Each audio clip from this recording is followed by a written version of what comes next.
Déclaration numéro 003 du FNDT du 30 novembre 2023.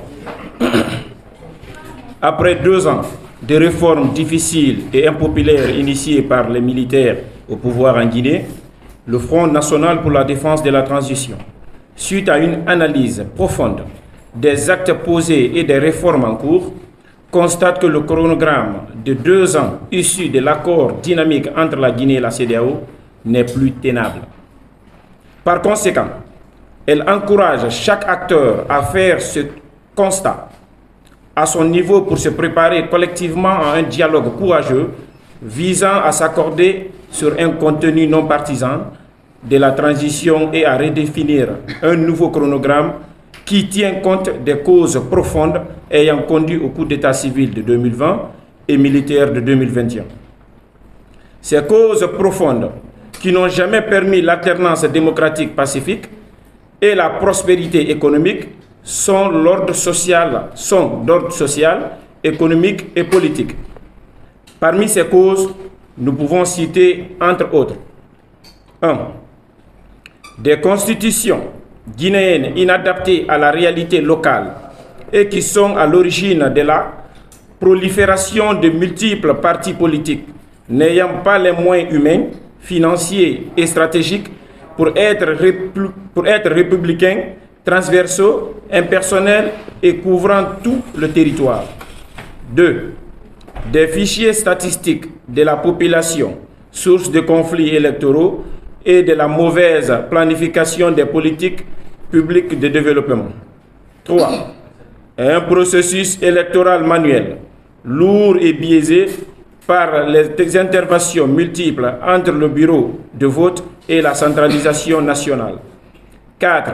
Des juges électoraux corrompus et inféodés à l'exécutif. 5. Le chômage exagéré ayant fait de l'État le principal employé depuis 1984, une situation qui met plus de 80% de la population dans une condition de précarité dont sa pression empêche l'appropriation des règles élémentaires de la démocratie et de la bonne gouvernance et aggrave le repli identitaire et la recherche de la solution des facilités comme la corruption et l'enrichissement illicite. 6. L'ethnocentrisme en outrance de l'administration publique, civile et militaire, à cause de l'accès au pouvoir des organisations politiques et militaires en coloration ethnique et non républicaine, comme nous l'avons connu ces dernières années. 7. L'impunité et l'enrichissement illicite ayant créé une bourgeoisie et une aristocratie politique et économique inféodée à la gestion de l'État et de la commande publique qui étouffe l'émergence d'un secteur privé efficace, performant qui devrait permettre la naissance d'un champion national innovateur. 6. L'absence d'investissements massifs publics et privés structurants capables de booster l'économie et de gérer une classe moyenne consommatrice de la production locale. 9. La dépendance coupable et durable du budget de l'État aux activités d'extraction minière sans valeur ajoutée locale. 10. La relégation au second plan de l'éthique, de la morale et de la culture du travail et du mérite dans l'éducation académique, religieuse et citoyenne des populations et des dirigeants. 11. L'absence pendant près de 30 ans d'un agenda national non partisan sur les fondamentaux de la nation. Pour résoudre ces problèmes profonds, il faut à la Guinée des réformes sociales, économiques, politiques courageuses, portées par un gouvernement qui n'a pas d'agenda politique et de pression partisane communautaire, diplomatique sur son épaule et qui ne cherche la popularité.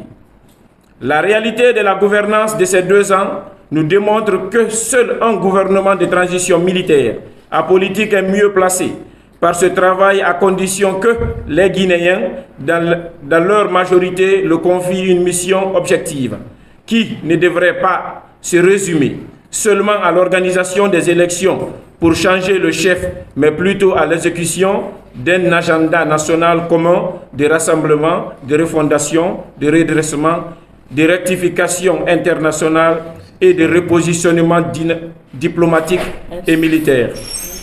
Stratégique, assorti d'un chronogramme réaliste, consensuel avec les indicateurs de performance connus et acceptés de tous.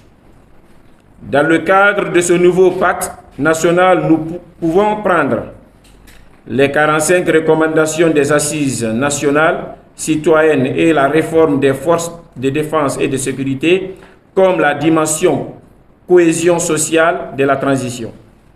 Les 44 projets et plus de la propriété présidentielle, des priorités présidentielles, je m'excuse, comme la dimension économique de la transition.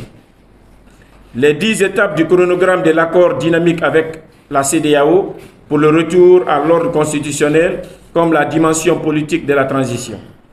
Ainsi, le chronogramme définitif de la transition devrait découler du planning et du budget, d'exécution des activités indispensables de ces 3 dimensions nécessaires pour une transition réussie à la satisfaction du peuple de Guinée et de ses partenaires et multilatéraux.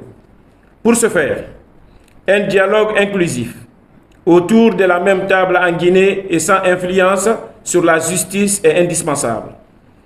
L'unité sacrée des forces de défense et de sécurité autour de l'agenda national et du président du CNRD est indispensable.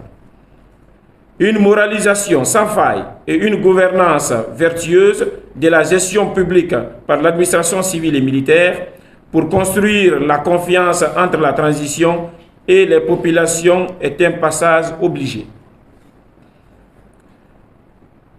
Un soutien technique et financier responsable de la communauté internationale à la transition sera un atout.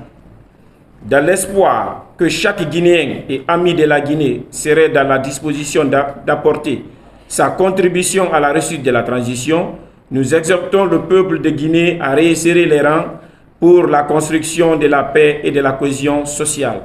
FNDT, mon devoir, ma patrie, le bureau de la coordination nationale.